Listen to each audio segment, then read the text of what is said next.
Well,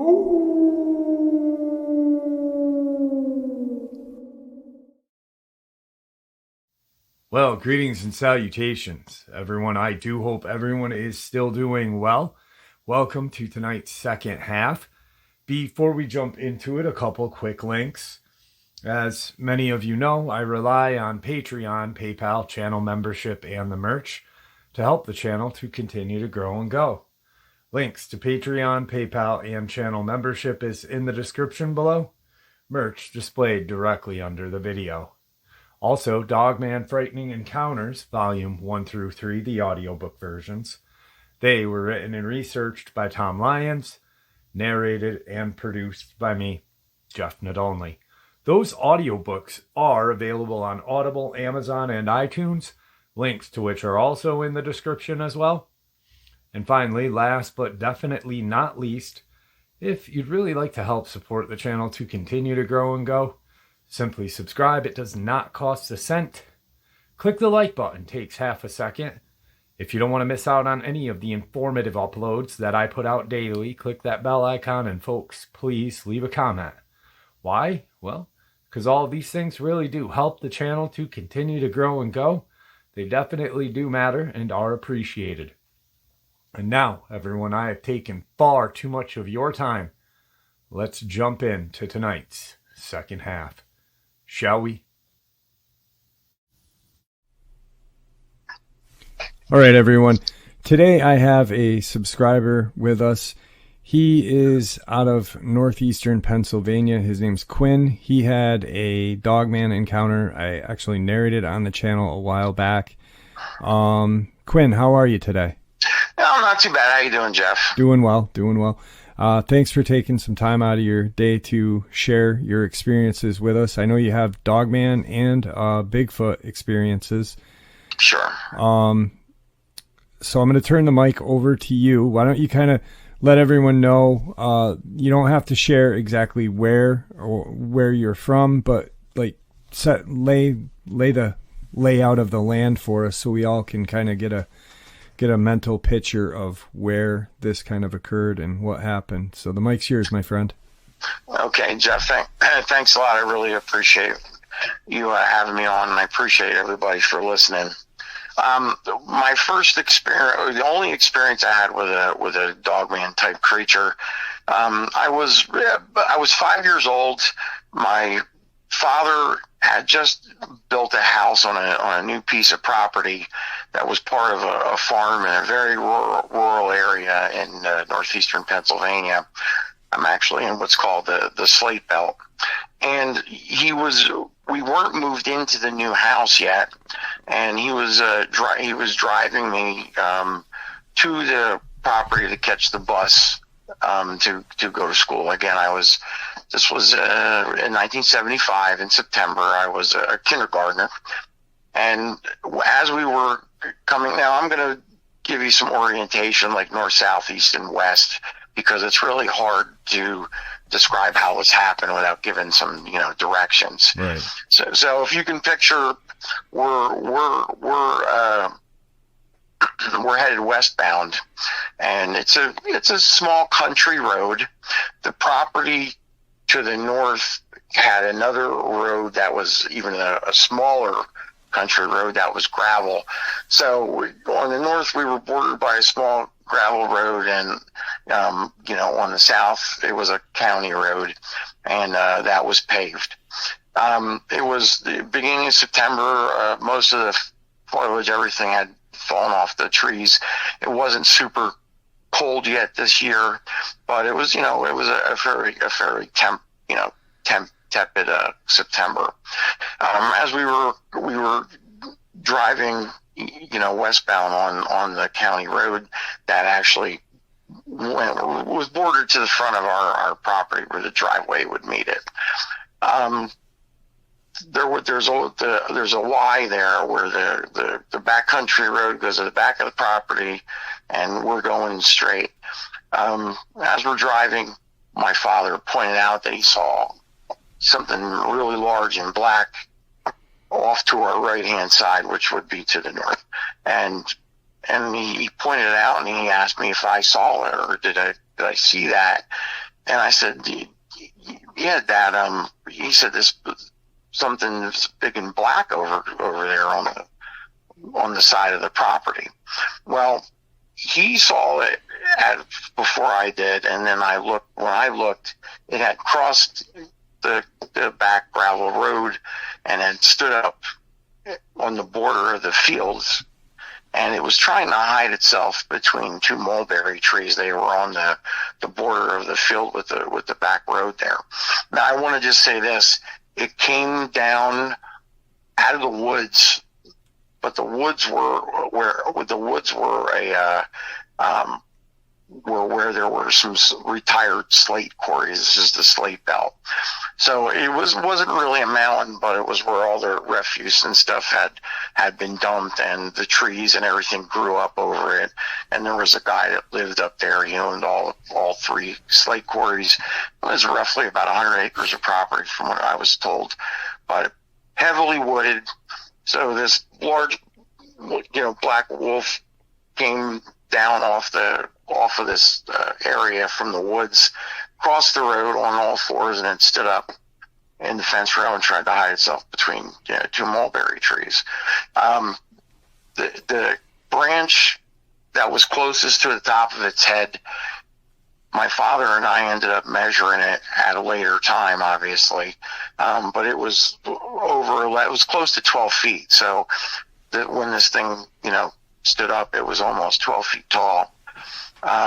Just for reference, the animal did look like it had elongated front. It didn't look like it had paws. Its hands appeared. Well, I say hands because that is what it looked like. They were elongated. You could see that it looked like it had fairly large claws. So it dropped down on all fours again, and it ran across our field. Now it's coming southbound, we're going westbound, and our paths are going to intersect here. The animal ran with such an unbelievable amount of speed, Jeff. It crossed about 100 yards would have been the distance. We almost hit it. My father actually floored the car. He actually intentionally did try and hit the thing, because let me just tell you, my dad was a steel worker. He's an immigrant right off the boat. 5'8", about 225, solid muscle. I never, ever saw fear on this man's face when he looked at me after it ran across the road. I know he was afraid. First time in my life I ever saw fear in my dad's eyes. Right. So we were in an old 1971 Matador station wagon from AMC. The thing was huge and couldn't get out of its own way, so we just barely missed hitting the animal. Now, when it came up to the road, I mean, I gotta stress this: the amount of speed that this thing had running across the field was, it was an amazing. It was almost unnatural, and it was jet black too. Just to let everybody know, the color of the thing was jet black all over, head, tail, everything. So when it ran in front of us, its left side would have been facing our car. The shoulder of the animal was roughly about a foot above the hood of the car. As it ran across the road, it turned its head toward us. It snarled, showing all of its teeth. Its canines were, to me, in my judgment, were close to 6 inches. The animal had an enormous head. And it kept, after it looked at us, showed its teeth. It was very scary, let's put it that way. But it never stopped moving. And when it was across the road, from nose to tail, it basically covered from one shoulder of the county road to the next, which we measured that too. That was approximately 20 feet. This animal was huge. The hood itself was about 3 feet tall off the ground. So this animal at the shoulder would have been about 4 feet. It had amber eyes, like a yellowish amber eye. And it was just unbelievably frightening to see this thing. Like I said, I never saw my father scared in his life, and I could tell he was frightened by what he saw, because we just built that. He just built a house there, Right. and he's got a 5-year-old, a 4-year-old, and an infant. Excuse me. My throat's getting a little dry. And a monster running on his property. Yeah. Well, let me tell you. I mean, we both really did a double take. We're like, what the hell are we seeing? Right. And the thing had regular hocks like a dog. It had a big long snout. The head of this thing, Jeff, must have been at least, like, from the nose to its ears. I mean, it must have been like 3 feet. It was enormous. Like I said, it was all inspiring to see it, and then terrifying at the same time. Right. But it had just ungodly speed and size to it. Now, I don't remember the timeline here really strictly, but it was within a couple days or a week or so, we ended up moving into this house.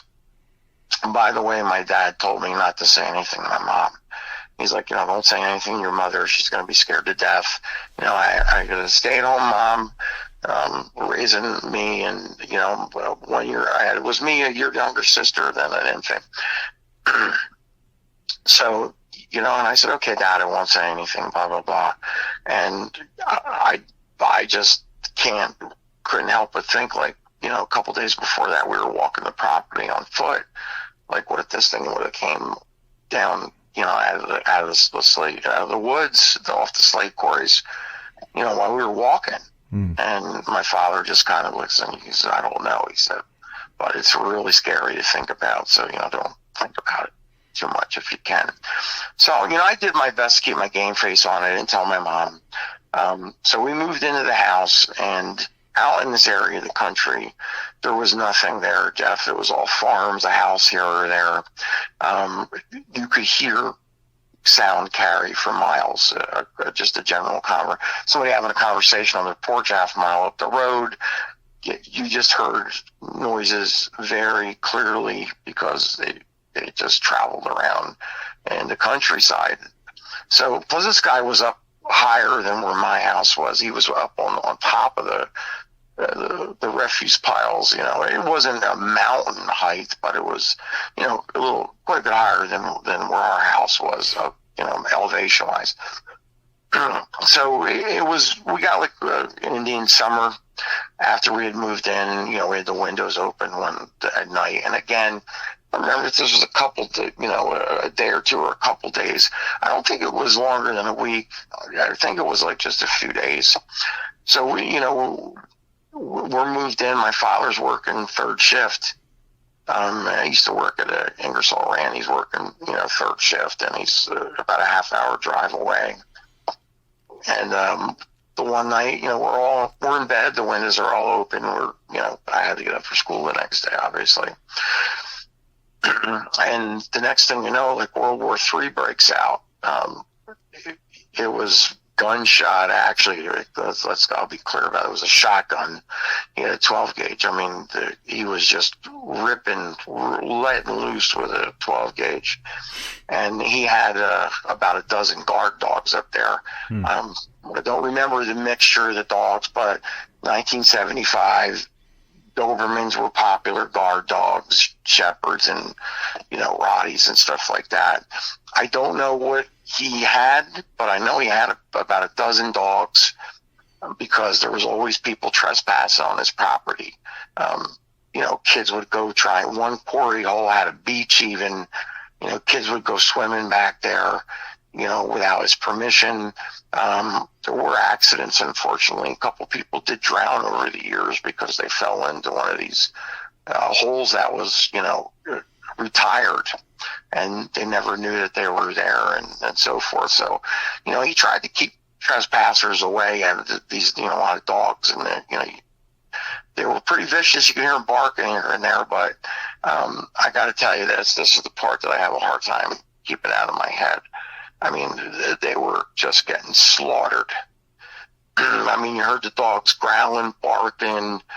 You know, you didn't hear, oddly enough, I don't remember hearing any kind of, growling or anything that I thought would have come from that animal. Mm-hmm. It's possible it did. It's possible it did growl, but there was just all hell breaking loose. And between the shot, he's letting loose with I would find out later, 12-gauge shotgun, buckshot. But his poor dogs were just getting, slaughtered. To hear them getting eviscerated like that was just awful. So my mom, of course, is in panic mode right now. She calls the police. Now, where we lived, very rural. We had one township cop that was on duty during the day, and in the evening, the state police took second and third shift.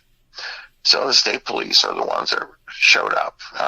The cruisers went up his little road up the top of the hill where he lived, and my mom called my father at work, and of course, frantic over what was happening, and my dad didn't come home early, but he came home at his normal time because the cops were there and everything was settled down at that point. So my father came home the next day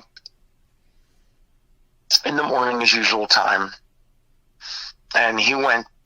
He informed us. My mom kept me home from school, by the way. He informed us that he's going to go over and talk to we just call him the hermit to keep it simple. Up on the Slate Quarry Hill, he's going to go talk to the hermit and see what happened. So, he starts walking across our field to go to the guy's driveway to go up and see what ended up happening. So he as he's walking down there, I'm tagging along, but he let me, as soon as we got to the edge of the property, he wouldn't let me go up. He made me go back to the house. So he disappears, walks up the hill. Some kind of tactical team showed up from the Pennsylvania State Police. It was, I guess, their version of their SWAT team or something like that. They were parked on the road, and I don't know if they couldn't get their vehicles up the hill because the road was winding and really narrow. I think some of them might have gone up, but very shortly after that, they landed their helicopter in our field. Some time went on and so forth, and then a lot of small arms fire. You could tell it was, I'm older now knowing what I know because I grew up hunting, fishing, shooting. These were definitely high-power rifle shots versus a shotgun. And, my dad ended up coming, before that happened, before my dad came back down the hill to the house, the helicopter took off. It hovered up over the gentleman's property. It lowered some kind of a net, with some kind of grappling hooks or whatever. And when it finally ended up taking off, and there was something pretty large, and the net was covered up with tarpaulins or whatever. Something big was hanging in the net when they took off, and they flew away with it. My father ended up coming back down to the house, and again, it's early in the morning. He just worked third shift. He comes and sits us down. He said, "Listen, the police said we shouldn't really talk about this." And of course, I'm 5 years old. I'm like, "Dad, what's going on? What happened?" My mom is like, my mom was actually really angry about the whole situation because she's scared to death, and they weren't telling us what the hell was going on and so forth. So my dad said, he said, "Well, they shot and killed a very, very, very large wolf." And I said, "Dad," I said, "is that the one that we saw the other day?" And he said, "Well, it came down off this property. I'm going to say it was the one, we saw the other day. But truthfully, we really didn't know. We didn't even know that one was there, let alone if there's more up there.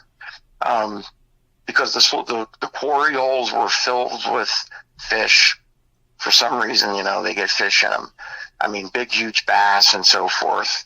And, so there was a food source besides fish, deer, a lot of white-tailed deer in the area, tons of cornfields. There were big, fat deer. Oddly enough, my dad would make a comment that, he didn't really see too many deer running around as fall came when he was finishing working on the house.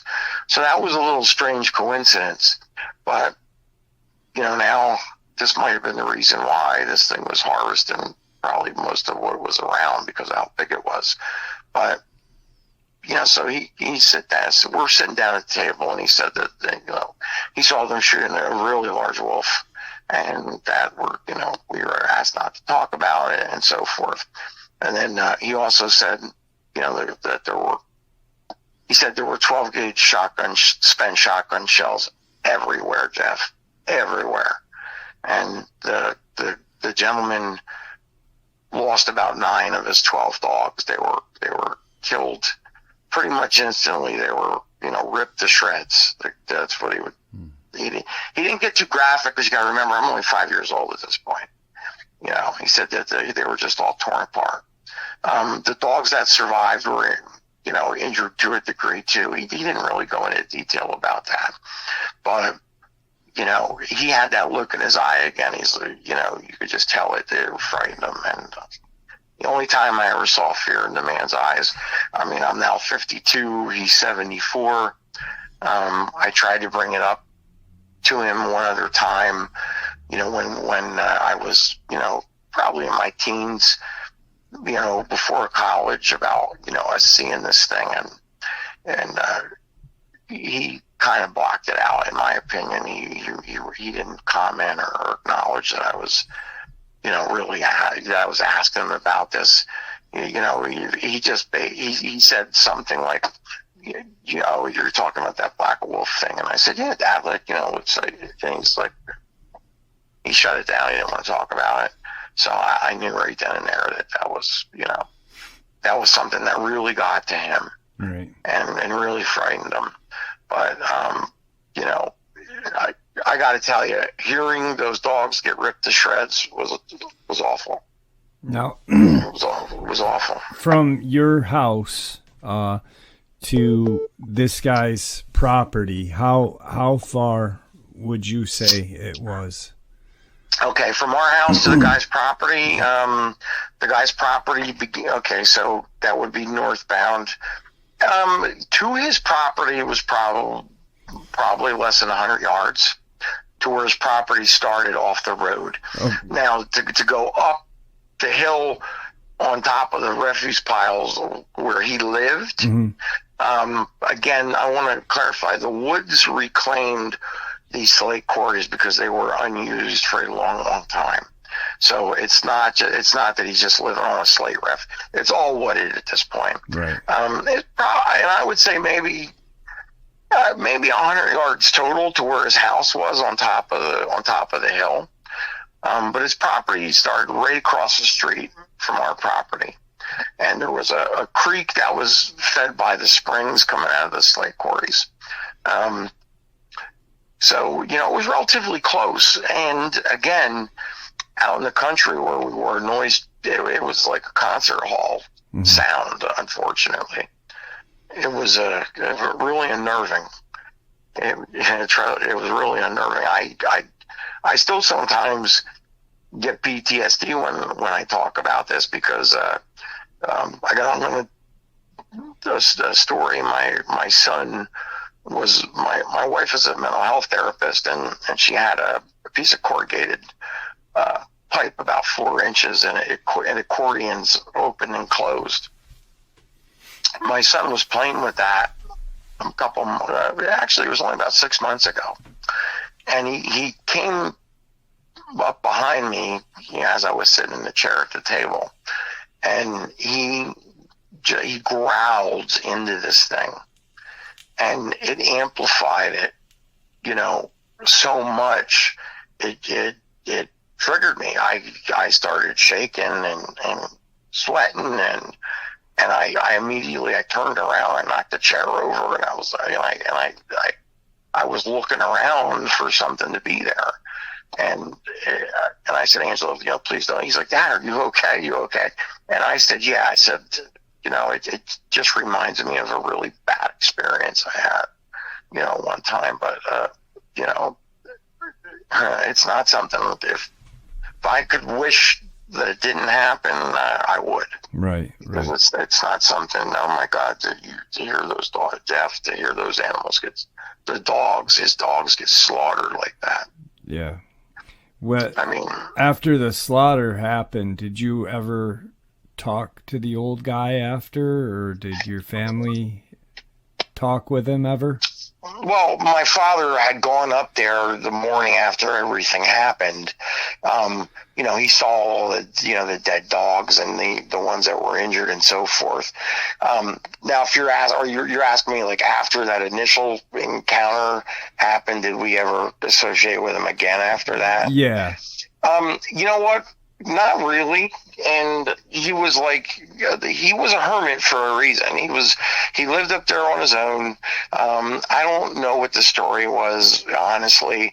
He wasn't a real friendly, talkative guy. Okay. He would wave if you saw him on the road.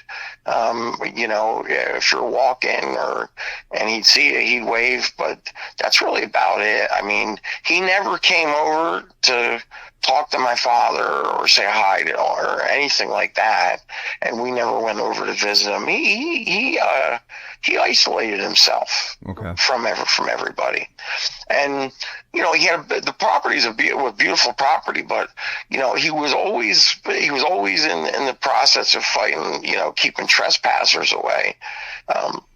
I'm guilty of going swimming in those quarry holes too. Not the one where the beach was at, but that's the one, but not the other one. The other ones had sheer drop-offs, hundreds of feet. So, a couple people drowned over the years because they trespassed and they did, they poked their nose around where they shouldn't have been, and they fell in these holes and drowned.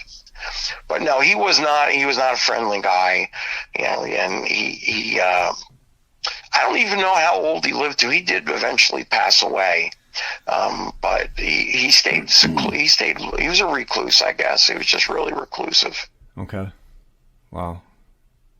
Yeah, I couldn't imagine, your dad just being freaked out, you seeing your dad freaked out in the car, and then I can't imagine his demeanor coming back after going up there and seeing the carnage of these dogs, being shredded. It must have been horrific for your dad to see, and his whole attitude must have just been, really off-putting, knowing that, hey, we just built this house here, I'm working. My wife's a stay-home mom, and my kids are young. Third shift too. Working third shift has him. Yeah, God, that must have been horrifying. Yeah, he definitely was shaken. He put a game face on for us kids and his wife, but he definitely was shaken up, and when you look at your dad, I was 5 years old. My dad was Superman. Yeah. He was my hero, So later, I wanted to just bring this up too. It's like later that night, I was supposed to be in bed, but I heard my parents talking. My dad and mom were talking a little bit further about it. And he was telling my mom a little bit more details, about what happened up there. He didn't get into the gore with me. I heard it from him talking to my mom, and of course I'm supposed to be sleeping, but no, I'm eavesdropping because I'm only the next room over from their bedroom. Right. You know, and he just told my mom, you know, that the dogs were literally ripped apart. You know, that the guy actually was, you know, he was practically ready to be committed at this point. My dad said he wasn't even coherent. He couldn't even talk coherently. You know, that's how scared he was. And he was letting loose with his 12 gauge out one of his windows.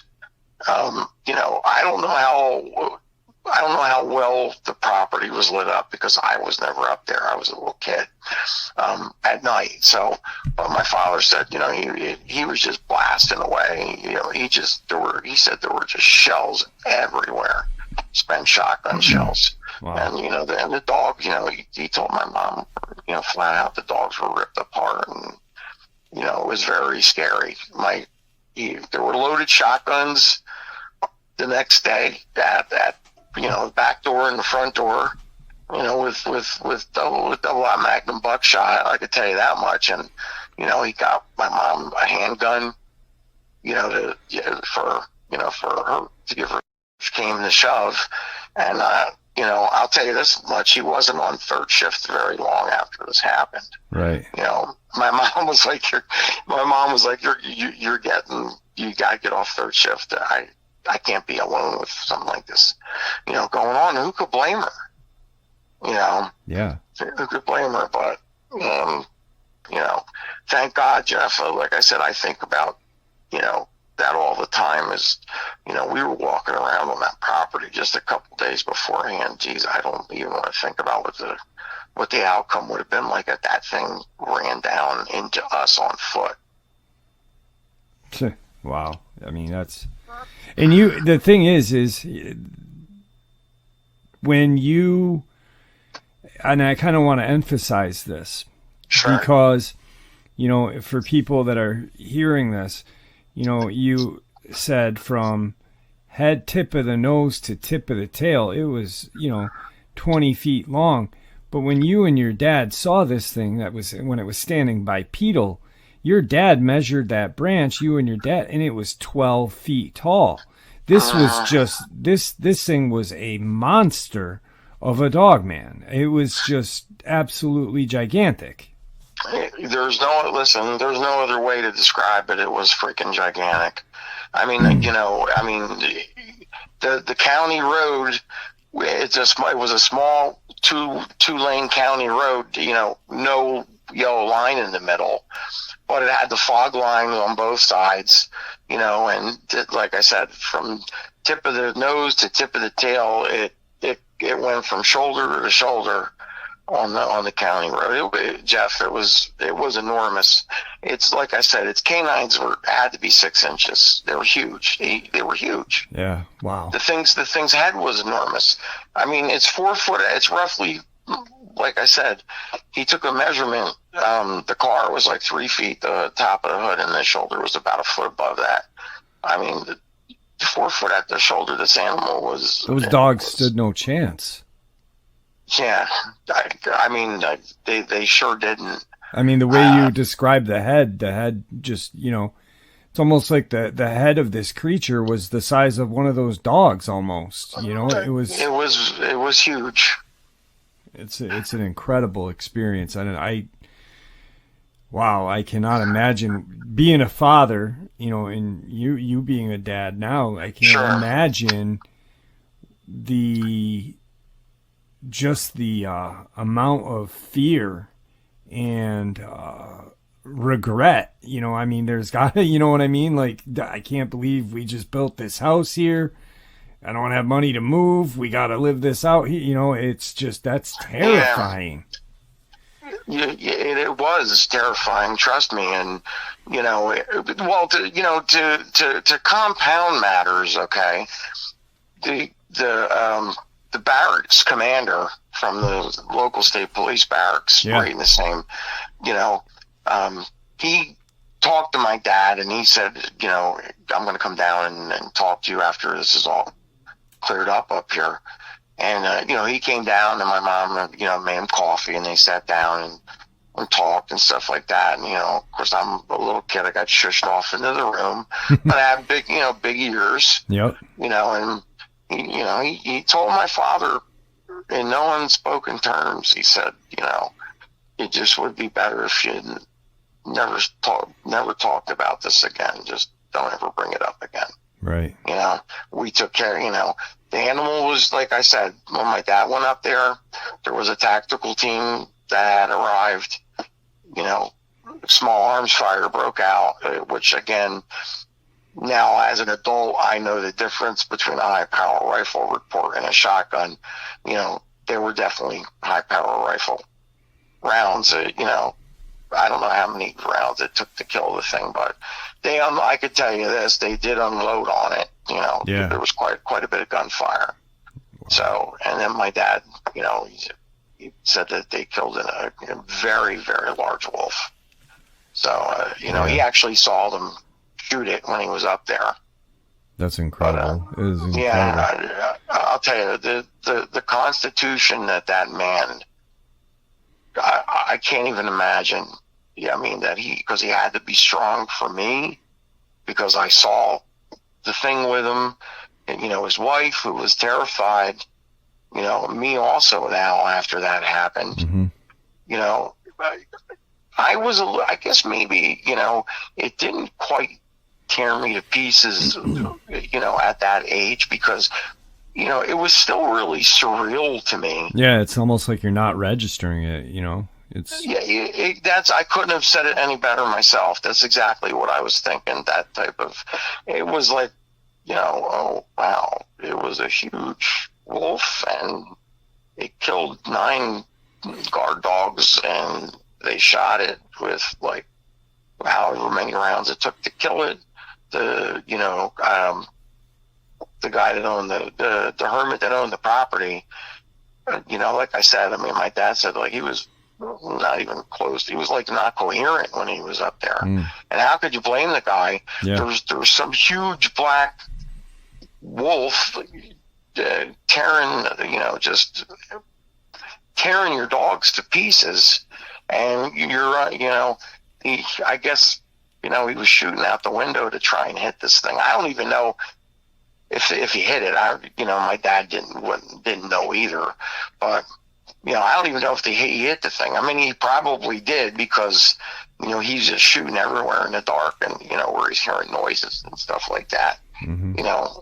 But I can't imagine what he went through. And my dad, like I said, he had to keep a game face on, and with me, it didn't. You're right. I think that's how I would put it. That it kind of didn't register out the serious. It was very surreal at the time. Yeah. But when I started, getting into reading stuff about cryptids on YouTube, and I came across your channel primarily is what is where I learned what I had actually seen. And this was about 7 years ago, so I'm like 45 at the time. And when I'm reading, the research and the reports and the interviews, when I realized that this is what my father and I had seen, and I got PTSD from it. I was shaking, I was sweaty, the hair was standing up on the back of my head. I kind of relived it to a minimal amount, but it's still enough. It scared the shit out of me. Yeah. Why wouldn't it? I remember when I narrated that, and I thought about how your dad felt and how your family felt.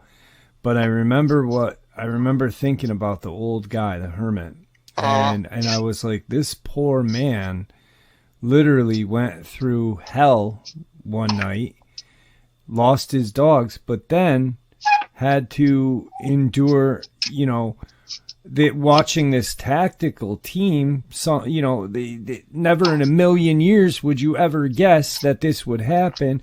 This tactical team come and kill this enormous creature on your property. Definite PTSD, and it's almost and then he had to endure it mentally for, however long he lived after that is almost unbelievable. I really was like, wow, this guy really went through hell multiple times within a 24-hour period of time. Yeah, you got that right. Too many wars, pretty much. Yeah, and again, the guy was an older guy. Again, he was a hermit.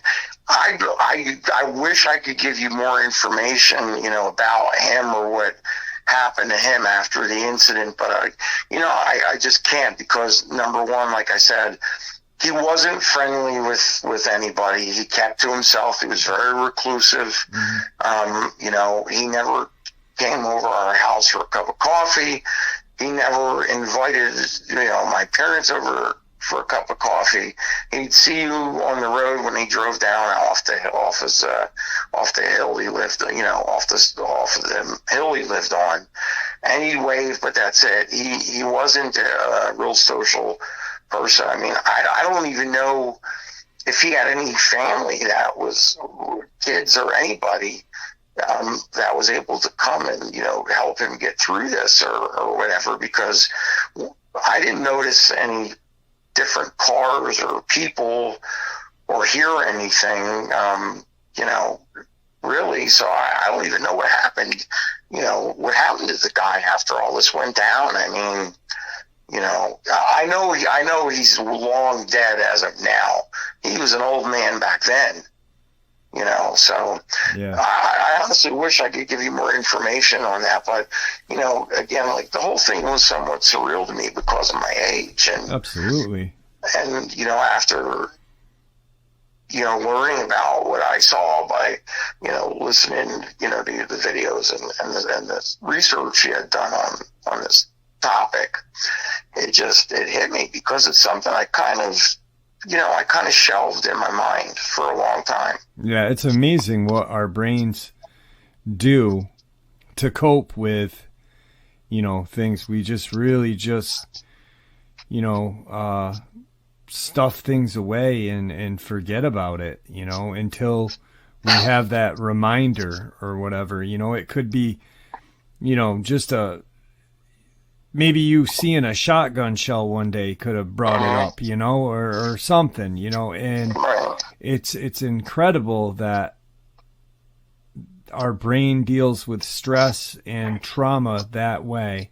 And then it's almost like, once you realize that happened, holy crap, that really did happen, you're in instant PTSD going, wow, that was real. That really was a monster, and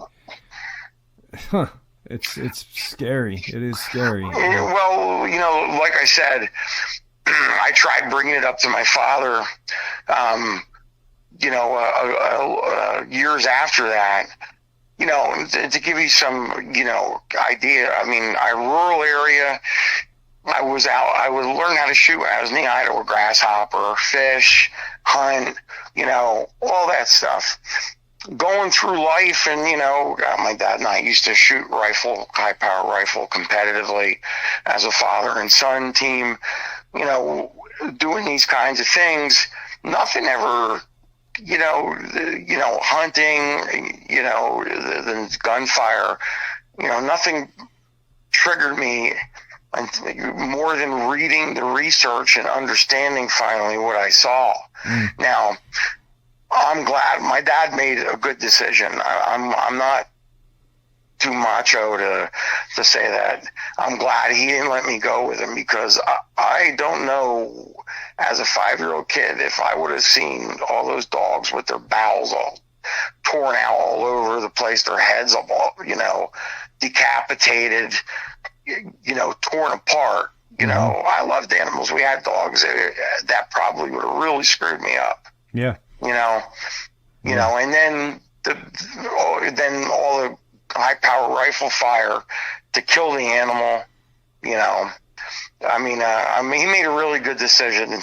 He made a really good decision. And as far as my dad goes, I mean, I got to give him kudos for having the brassest balls out of anybody I know to keep his, he had to keep that game face on. He couldn't show fear.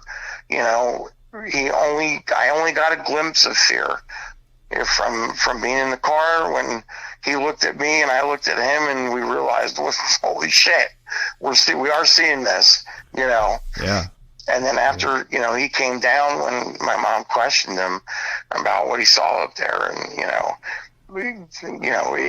a little fear in his eyes at that point too, even though it was dead. But like I said, Jeff, we didn't know this guy owned 100 acres of raw woods. Mm-hmm.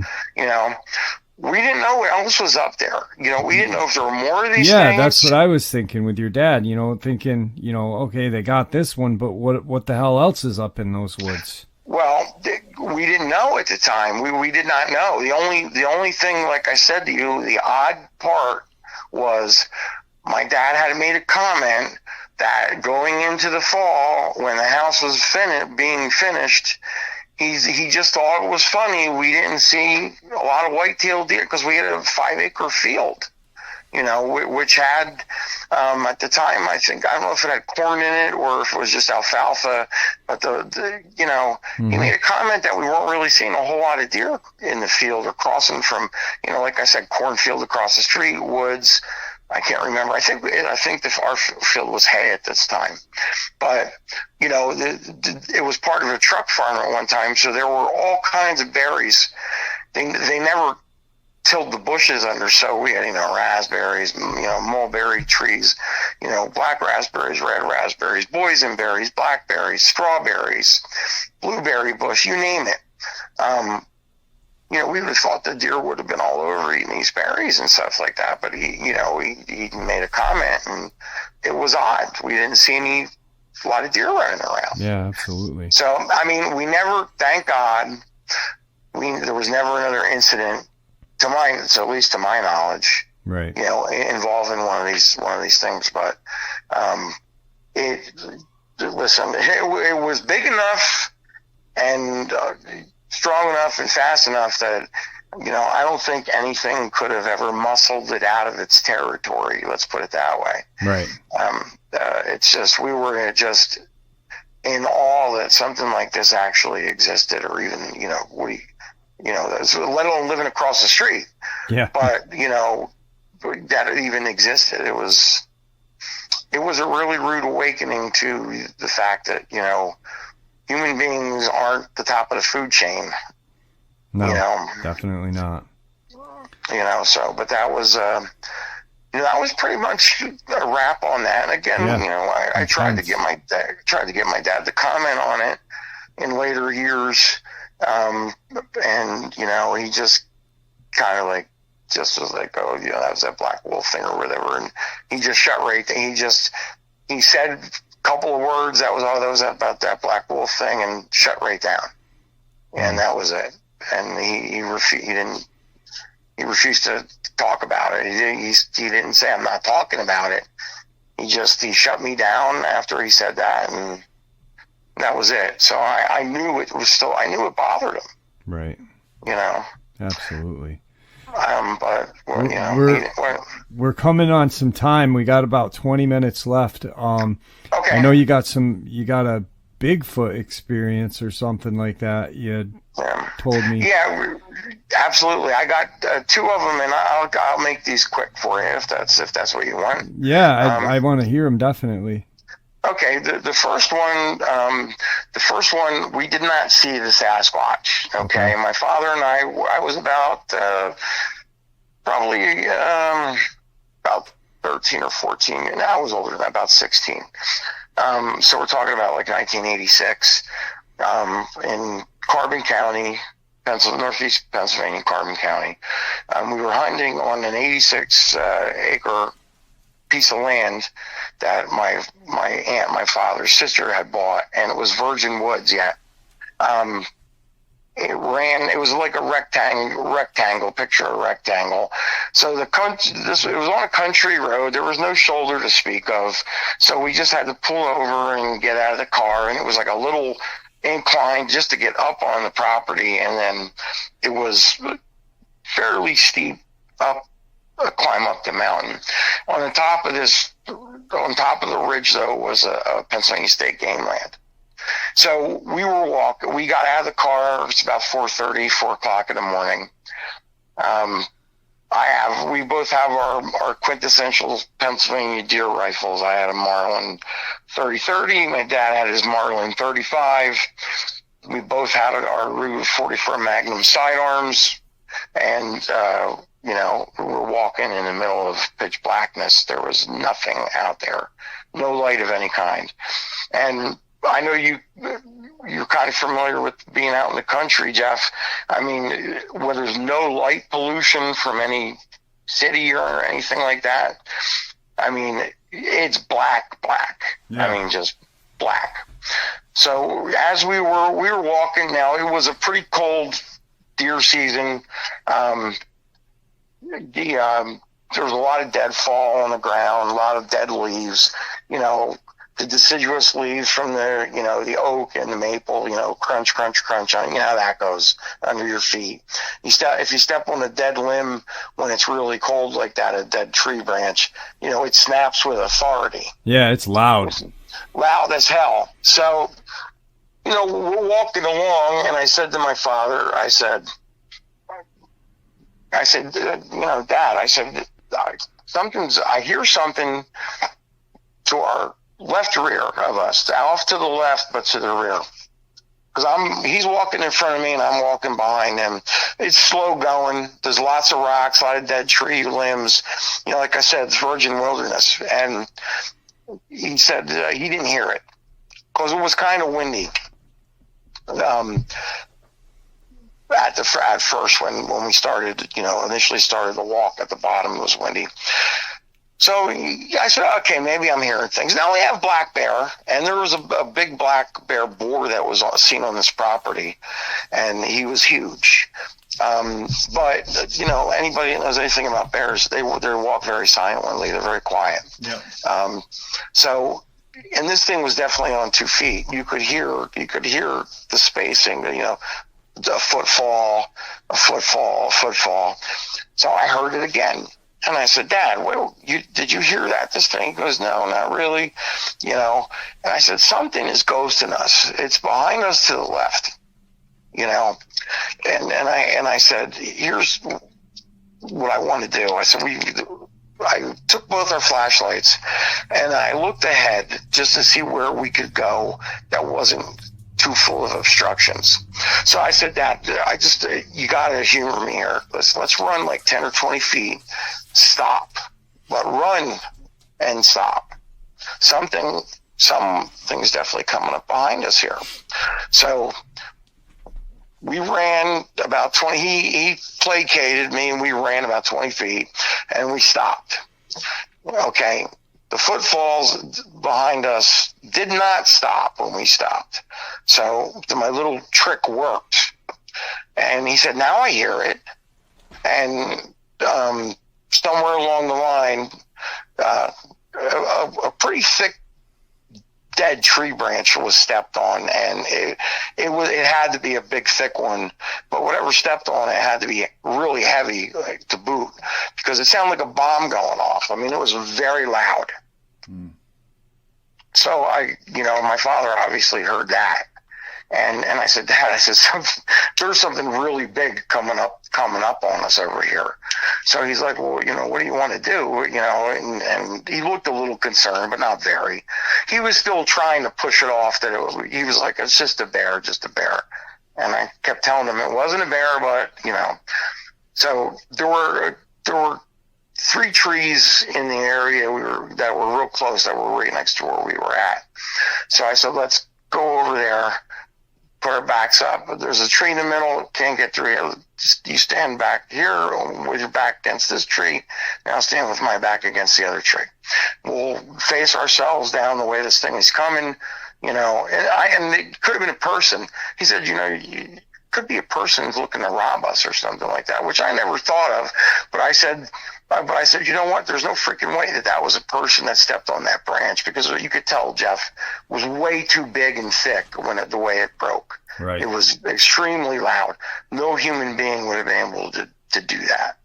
So I said, I'm going to call out.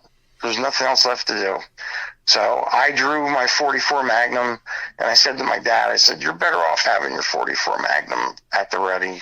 That's more powerful than the rifles that we had, you know. Mm-hmm. So I called out. I said, hey, is there anybody there? You know, and the footfalls didn't stop. I said, oh, please stop and now announce yourself. You know, we're armed. We don't want any trouble. We don't want anybody to hurt. We don't want to hurt anybody. We don't want to get hurt. You know, could you please call out and tell us who you are? This is private property. We have a relative that owns it. We're allowed to be here. You're not. So please stop and call out. That didn't do it either. So after I got done, you know, saying my little spiel there to try and get the person to speak up, which I got to be honest with you, Jeff, I was hoping it was a person at this, you know, yeah. Even though there's no way it was, because how loud that tree branch broke. So then something really scary happened. The footfalls went from a slow walk to an all-out run.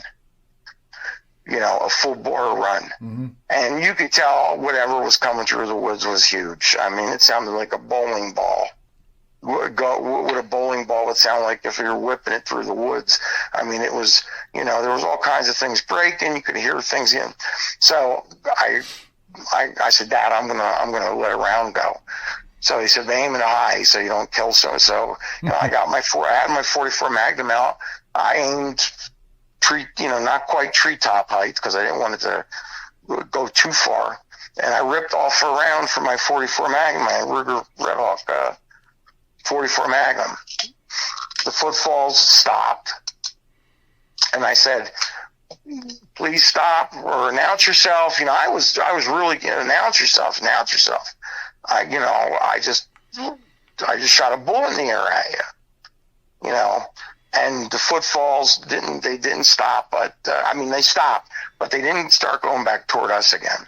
When, you know, after I let the shot go, they came to a stop, and then I tried to get them to call out again, and they didn't. And I said, okay, you know, you're going to, you know, we're armed, you're going to get shot if you keep pursuing us. And they actually, you know, ended up going the other direction. I guess they figured that, you know, they didn't want to tangle with us at that point since we met, you know. But, you know, it was, I could tell you whatever it was definitely thinking it over, like what to do, because it didn't turn around and run away right away. Right.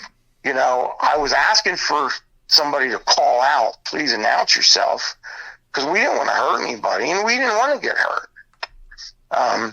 But I'm positive that had to be a Sasquatch because of the noise of the branch when it was broken, just the heavy footfalls. I mean, maybe I could be incorrect. Maybe it wasn't, but it was bipedal for sure.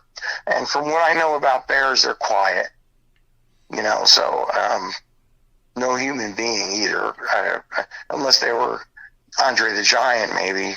Right. Could have stepped on a branch like that, but that was the first Sasquatch encounter. It's nothing it was hair raising at the time. Let's put it that way. Yeah. Yeah. I mean, obviously you're something's there and you know something's there. So yeah, it was scary. It was scary at the time. And, you know, you kind of laugh at yourself, you know, a little bit, you know, because you have to make yourself feel a little better, feel a little bit more, you know, like, you know, you don't want to sound like, you know, you were scared shitless, but you really were, you know. Absolutely. This is the second Sasquatch encounter I have. That this one is pretty scary, actually. So at this point, I'm 22.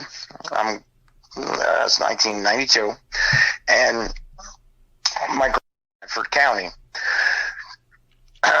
west of Towanda, about 20 minutes. And it's 350 acres, and it's right off of Route 220. It runs straight up the mountain. Again, you can picture it as a rectangle, basically. No, it's not quite that pure of a shape, but from the county road, it goes all the way up the mountain to where the state game lands are at in this area too. It was logged out quite a while ago, and so they were logging. There were skidder roads everywhere where they logged out the valuable hardwoods and stuff like that.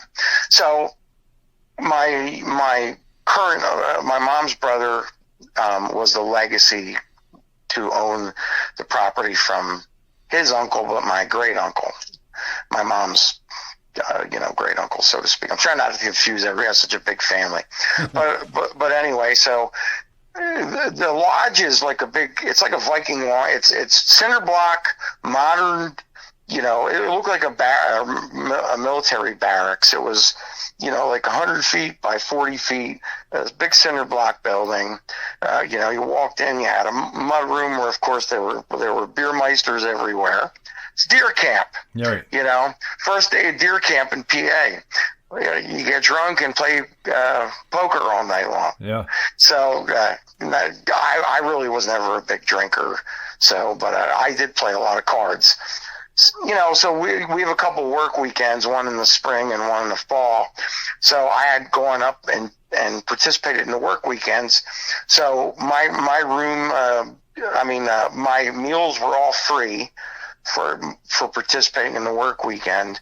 And if you did them both, you got free board, for the first week of deer season. So if you did them both, you got free room and board for the first week with your food. So, my uncle, we went, I don't know, it's a mile or two. You go straight up the mountain, and then the first branch off where the logging road is, the first one you come to, and you go all the way. You know what? I'm sorry, I don't know distances, but I went I went probably about 2 miles total from the cabin. Okay. Up the mountain and then across the property. So say north first and then west to the end of the logging road. My uncle had 2 deer stands. He had one there and he had another one that was about another half a mile up the ridge. So he thinks he's building skyscrapers here. This deer stand, Jeff, is like 20 feet off the ground. No kidding. At your feet. Okay, and it's in the crotch of a birch tree that has 3 prongs to it. Okay, so I tied my gun up to the rope that you pull it up with, so you don't shoot yourself. And I climb up in this thing, and it's still dark, mind you. So on the logging road side, it's like 20 feet off the ground, but on the opposite side where it goes over the ridge, it's like 50 feet off the ground because there's like a kind of a real good drop off right there. Mm-hmm. So I'm up in this thing, and this thing, I feel like I'm on a damn amusement ride because it was very windy. Okay. And this thing is just shoving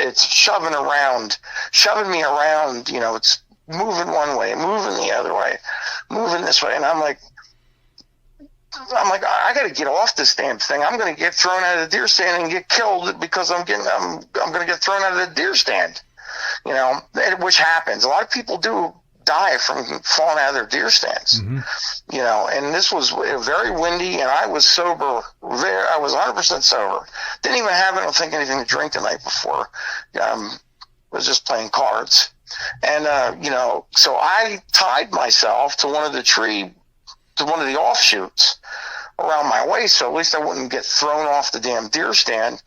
But it was like I felt like I was on the ocean, and I'm like, I don't get motion sickness, but this was more annoying than anything.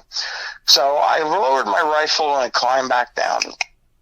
I was told, by the board, or the old, we used to call them the old guys, the ones that were the board and everything that kept everything running, paid the bills, and kept the property that at the end of the logging road on that side of the property, that would have been the east side of the property, there was like another 100 yards till you got to the boundary of the next hunting lodge's property. And, there were posted markers. So you'll see posted markers. You'll see, oranges. They had the barriers on trees where you could see where it ended. It was either posted signs or ribbons, or I forget exactly. But now this is all like virgin forest. So I'm walking. I'm going to say northeast. So I went up the ridge as well as across the ridge to the east a little bit. So I'm going like northeast, and it's virgin woods. I mean, the rhododendrons are 12 feet tall. There's mountain laurel all over the place. The coniferous trees are, the temperature and the light coming in was actually, I'm having a brain fart here, how to put this. The light coming in from the sun was actually inhibited because the trees were everything was so thick. You know what I mean? Yep. So the temperature dropped. It was a little cooler in this area. It was a little darker. I mean, it felt kind of creepy, and I had to bushwhack a little bit too. As I'm going through, there's vines and sticker bushes and all that kind of stuff. The bush that the guy made Velcro from those little things that stick. You know what I'm talking about? They stick all over you. Yeah. So I finally got to a place where I felt comfortable. I saw a couple of deer trails, and there was a big tree. Now, the deer trails were going up the mountain to the north, and then one wide to the east and one wide to the west. And if you can picture above the letter Y, there was a big tree. And I sat my ass down right out in front of that big tree, and I was about 20 or 30 feet from where both of these trails emerged, out of the brush. As I'm looking down the mountain in my right eye, my 30-06 with me with 180 round nose. That's what I brought because I was going to be in the brush. So I didn't bring a more ballistic tip bullet or higher power shell.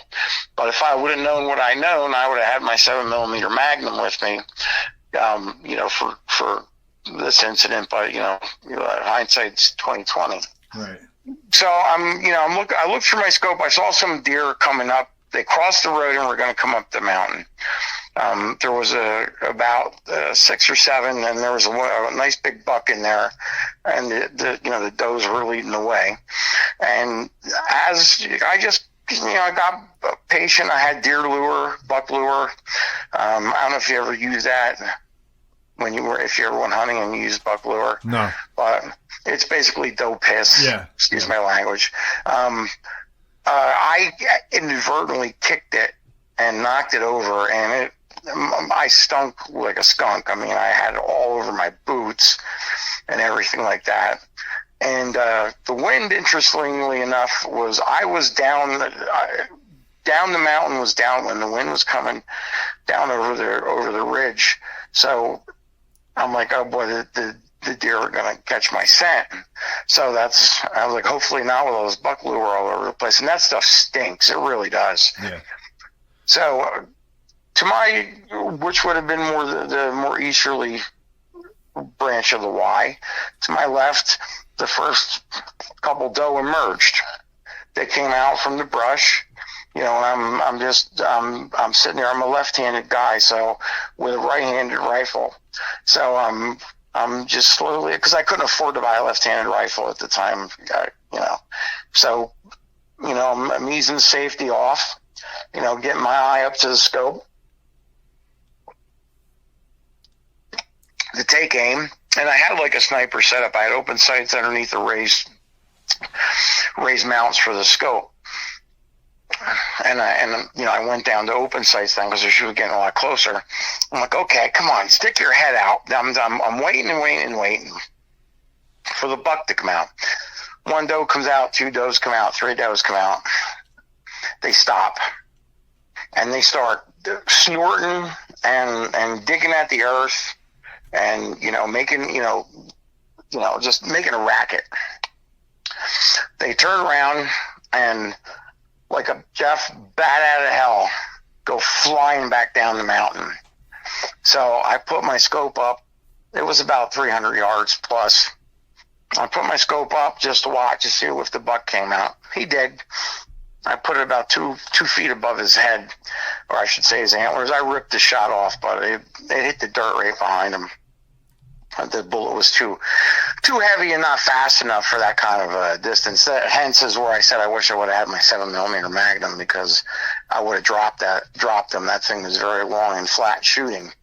So I'm sitting there, and I rechambered around just in case just in case. So I'm sitting there, and it dawned on me that the does that came out to my left weren't looking at me. It just kind of hit me.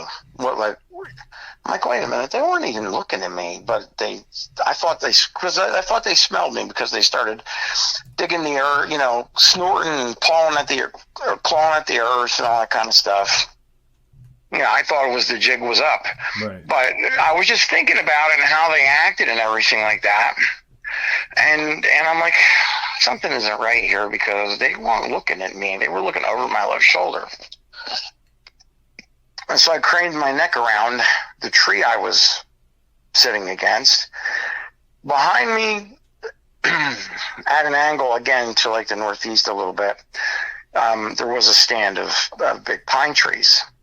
And as soon as, I turned around and I'm looking at something, I'm not sure what I'm seeing here.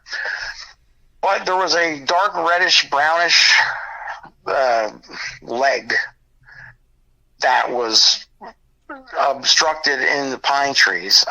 You could see from the knee down to the foot. I'm not sure which leg it was, but it was. I knew it was a Sasquatch right away, because what else would it be? It's I'm sitting on the ground, and this thing's knee is higher than the top of my head. I didn't smell anything. But again, I was downwind from, he was downwind from me. I was downwind from him. I'm sorry. No, I was downwind from him. I didn't smell anything. People say that they get like a real nauseating stench or something when they're around these things. I didn't smell that at all. I didn't smell it. Jeffrey, you still there? Yeah, I'm listening. I'm sorry. Something went wacky on my phone here. I didn't smell anything, but again, it was very, very windy. Its hair was, you could see it was blowing around a little bit from the wind, and it had like a nice, like a golden glisten to it and everything like that. And Jeff, I got to tell you, this thing's leg looked like it was almost as thick as the friggin' tree trunk. I mean, it was enormous. It was very large. Right. All I could see was a basic shadow, up in the trees and where it was hiding. And like I said, I only saw the side of its leg from like the knee down. And I don't know what, how big it was or how it got there. It could have been there already. I don't know if he was sleeping there and I didn't see him there because I came out in the dark, or if he snuck down the mountain, looking for food. Right. Because I know that there's also a couple big bears there. On top of the mountain up there, though, in the game lands, there's caves and there's caverns, there's caves where some of the bears hibernate, but there's other caves in the area and stuff like that. Me personally, I think he came down off from the state game lands, honestly, probably living in one of the caves up there. Yeah. That's what I'm assuming. Do you think it was following the deer down? I would say he probably came down looking for a meal. Now, here's the part that troubles me, and I want to see what you think, okay? Yeah. I absolutely do not subscribe to the fact that these things sing Kumbaya and play the flute with you when you meet one, okay? Right. We're a food source for this animal. And what ended up happening was when I turned my neck around and I saw his leg there, and he definitely knew that I saw him, because what happened next nearly made my heart stop. The next thing I know is the thing, it growled, screamed, whatever you want to call it. It let a hell of I'm going to say it was more of a growl than a scream, but it was very loud. I could clearly hear it, even though it was windy. And this son of a bitch started shaking the shit out of the tree he was standing, behind. So I'm like, okay, I had slowly unholstered my 44 Magnum at this point. I thought, for everybody out there who's going to criticize me about this, I thought I was about to die. Right. Because there was nothing friendly about this, nothing at all. Yeah. You could tell it was highly agitated and angry. I don't know if I was supposed to be the meal. I don't know if he was going to steal one of my deer if I shot one. Yeah. But the deer, the food was gone, and I was the only thing left there. So I thought, honestly, in my heart, this thing was about to kill me. You know, he probably would have stole it. If I shot a deer, Jeff, I think he just would have stole it and and been done with it. Yeah, it makes a lot of sense. I mean, I've heard encounters where a guy was hunting and he was posted up.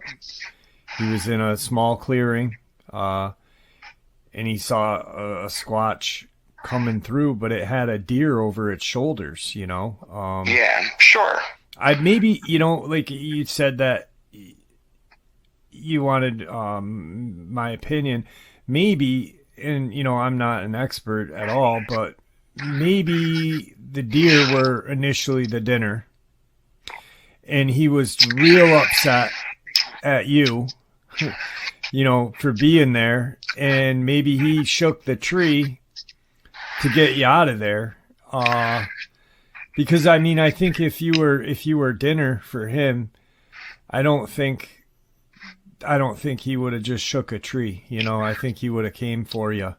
Because I don't think they're friendly at all, and I'm with you, and I've always been this way. I don't subscribe to the fact that Dogman, Bigfoot, werewolf, whatever, are misunderstood, and they just want to be friends. I don't believe that they want to be friends, and I think that it's you're a lucky person if you get out of the woods alive if you see one.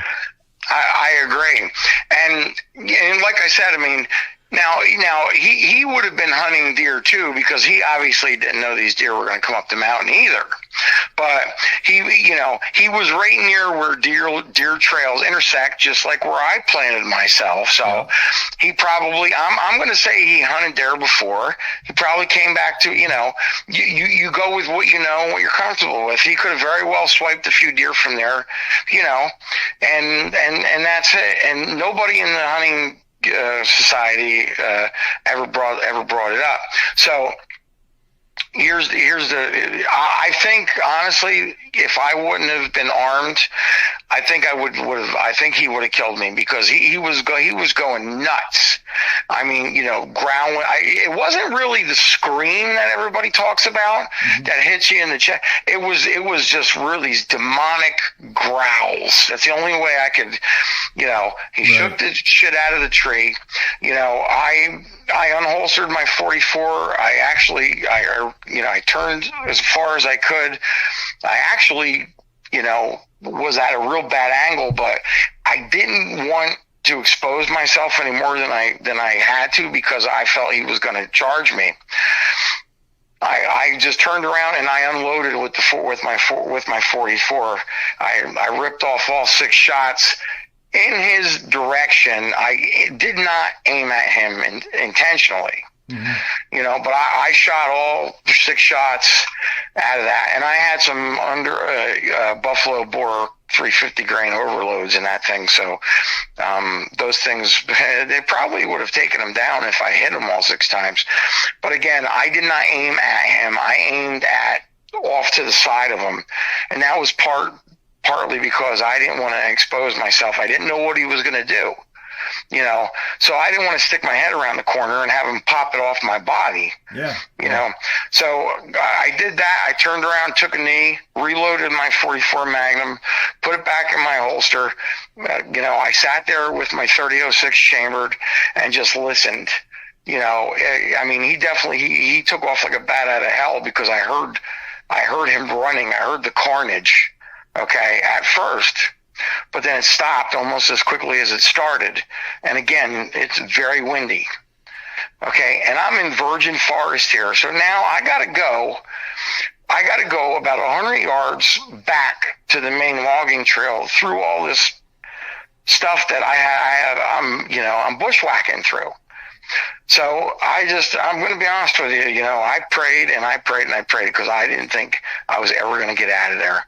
You know, I had my handgun in my hand, my rifle slung over my back, and I was just trying to get through that stuff as quickly as possible. I got back to the trail. You know, I took a knee again, and I just listened to see if I could figure out where he was. Because it was so windy, Jeff, I couldn't hear anything other than when he first bolted. You know, when he first bolted, but it stopped almost right away. And I don't know if it's because he stopped. You know, maybe he was afraid I was pursuing him, was going to continue until I killed him. He might have thought that. I mean, I just unloaded a 44 Magnum toward him. Yeah. You know, I don't know if he thought he was going to get killed and he stopped to hide, but I don't know because I didn't see him after that. But I got to the logging road, or the skidder road, and like I said, it was roughly about a mile out to the main road, the trail, these are trails, I should say, that went down the mountain to the cabin. So I never ran so fast in my life.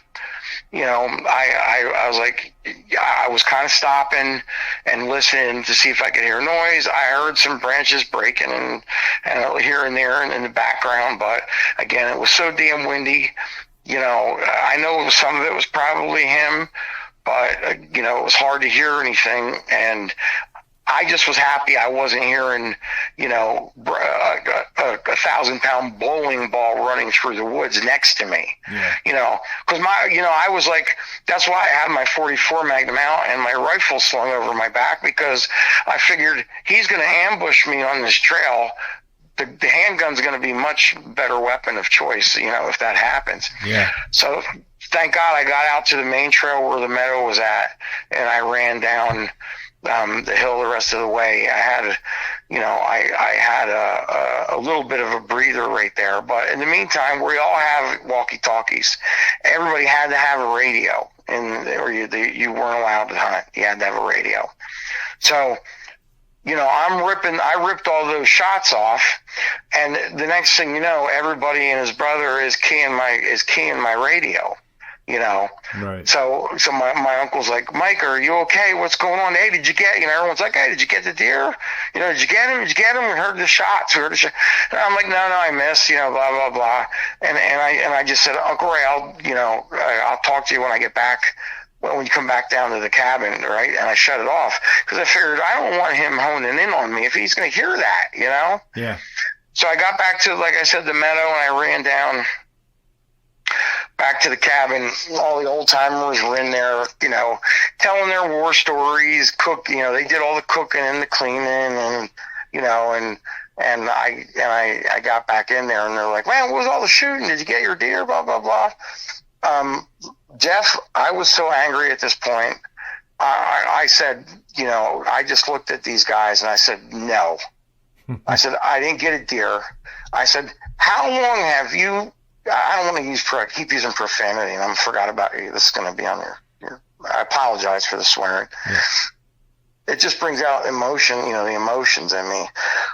But I was like, how long have you guys known about this thing? And they're just looking at me like, what are you talking about? I said, don't give me that stupid look on your face.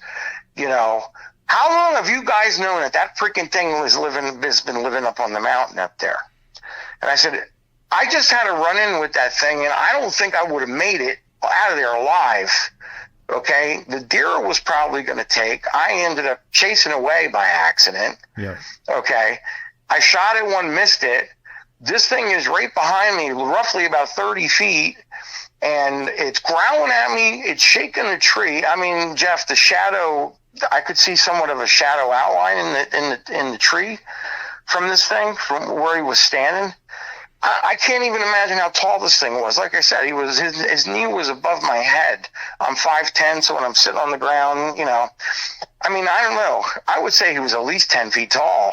Right, yeah. And he was probably every bit of 1,000 pounds. I mean, like I said, that leg of his looked like it was as big as the tree trunk. I don't mean to cut you off, but we are definitely coming up on recording time. Did they say anything to you after that? Did they? No, they all laughed and smiled and stared at each other. Okay. I knew, and I said, and don't act, and don't act like you guys don't know what I'm talking about. I said, I thought I was going to lose my life up there today. Right. And then finally one of them said, listen, it's never hurt anybody. It's never killed anybody. Just don't shoot at it again or try and kill it. It's been here since the association started. So one of them finally cracked and told me, but don't say a word. I'll deny everything I just said to you. Keep your mouth shut. Yeah. So I have not been hunting since then, Jeff. That should be a rule. That should be one of their rules to just, if you're going to be a member of that, they tell you up front, but it's got to be kept, what stays at, I always, at hunting camp, it was what happens at hunting camp stays at hunting camp, Yeah. So. Well, and they said he came down off the mountain. They said, he lives in one of the cavern caves up in state game land. He comes down off the mountain looking for food. He never hurt anybody. He goes, just don't shoot at it again, Right. Well, thanks for telling me as an afterthought, Yeah. Listen, I just want to make sure that I don't mean to cut you, but Sure. we do got to end because I only got about an hour and a half recording time, and we're about 3 minutes short. Do you want to say anything before we end the upload?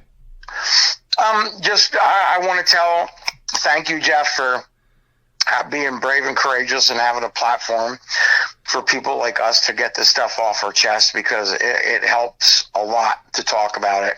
And if anybody out there has an experience, please do yourself a favor. Don't hold it in.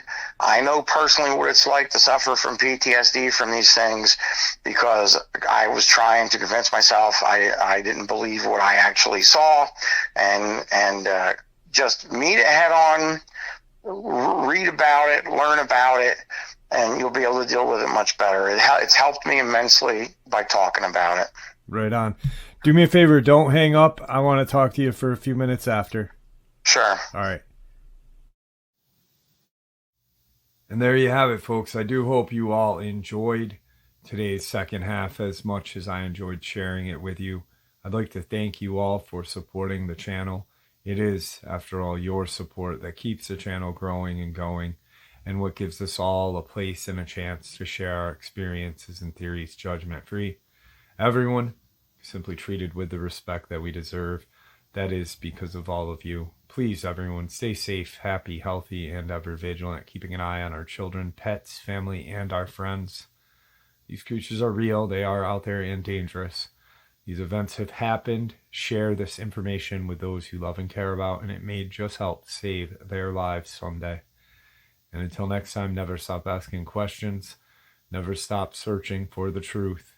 And God bless you all.